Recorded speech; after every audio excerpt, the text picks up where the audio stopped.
تو کیا آپ جانتے ہیں کہ رمضان کے 30 روزے رکھنے سے ہمارے شریر پر کیا اثر ہوتا ہے؟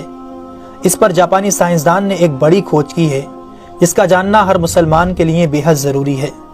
جاپانی بائیولوجسٹ یوشونوری اشومی ایک سائنسدان ہے جن کو 2016 میں میڈیسن پر نوبل پرائز دیا گیا۔ ان سے جب پوچھا گیا کہ آپ نے کون سی ایسی چیز بنائی ہے جس کی بنا پر آپ کو دنیا کا سب سے بڑا انعام نوبل پرائز دیا جا رہا ہے، تو انہوں نے کہا تھا کہ میں نے کینسر کی ممکنہ دوا کھوج لی ہے، اور اس بات پر دنیا نے بڑے پر انداز میں ان کی کاوش کو سراہا اور مبارکباد دی گئی۔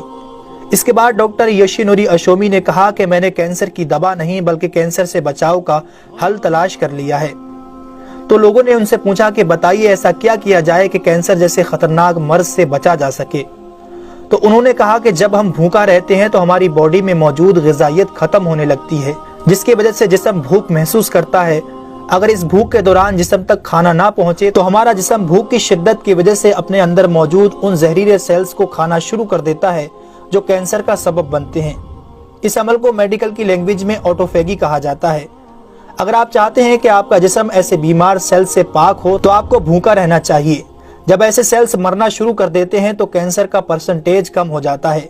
اس کے بعد جاپانی سائنسدان سے پوچھا گیا کہ انسان کو سال بھر میں کتنے دن بھوکا رہنا چاہیے کہ اس میں کینسر نہ پایا جائے؟ تو انہوں نے کہا کہ اگر 20 سے 25 دن کم سے کم اور 9 سے 10 گھنٹے بھوکا رہا جائے تو اس کی باڈی ایسے تمام زہریلے سیلز کو کھا جائے گی اور اس میں کینسر نہیں ہوگا۔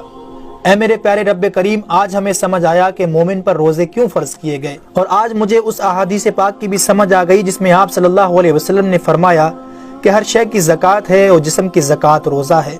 سبحان اللہ!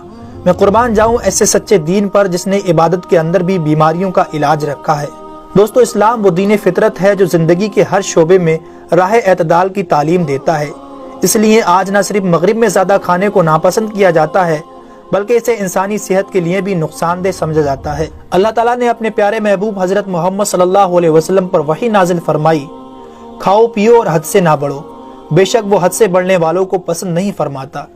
اس کے علاوہ حضرت ابو ہریرہ رضی اللہ تعالیٰ عنہ سے روایت ہے کہ رسول اکرم صلی اللہ علیہ وسلم نے ارشاد فرمایا، کھاؤ پیو اور پہنو اور خیرات کرو بغیر فضول خرچی اور تکبر کیے۔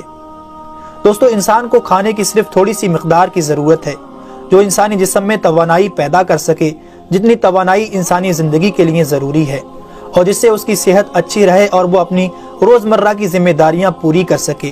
انسانی جسم کو جتنا کھانے کی ضرورت ہے اس سے زیادہ جسم میں داخل ہونے والا کھانا چربی بن جاتا ہے، جس کی وجہ سے انسان کا جسم بڑھ جاتا ہے، اس کی رفتار سست ہو جاتی ہے اور وہ بہت زیادہ تھکن محسوس کرنے لگتا ہے۔ اس کے علاوہ انسانی جسم بہت سے امراض کا شکار بھی ہو جاتا ہے۔ اسی لیے اللہ تعالیٰ نے روزے فرض کیے تاکہ 11 مہینوں کے دوران کھانے پینے کی بے احتیاطی کا ازالہ ہو سکے۔ قرآن پاک میں اللہ تعالیٰ نے روزے رکھنے کا حکم ان الفاظ میں بیان فرمایا ہے، اے ایمان والو، تم پر روزے فرض کیے گئے جیسے کہ تم سے پہلوں پر روزے فرض کیے گئے تھے تاکہ تم پرہیزگار بن جاؤ۔ دوستو، قرآن مجید میں بیمار اور مسافر کے لیے روزے مؤخر کرنے اور جو روزہ نہ رکھ سکے ان کے لیے فدیہ ادا کرنے کا حکم دیا ہے۔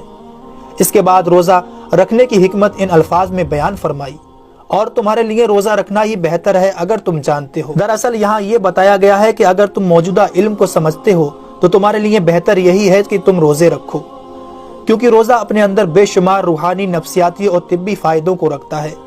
روزے کی طبی افادیت کی طرف نہایت مختصر مگر جامع اشارہ نبی اکرم صلی اللہ علیہ وسلم نے ان الفاظوں میں بیان فرمایا، روزے رکھو اور تندرست ہو جاؤ۔ اللہ رب العالمین ہم سب کو اس مہینے میں زیادہ سے زیادہ نیکیاں کرنے اور سارے روزے رکھنے کی توفیق عطا فرمائے، آمین ثم آمین۔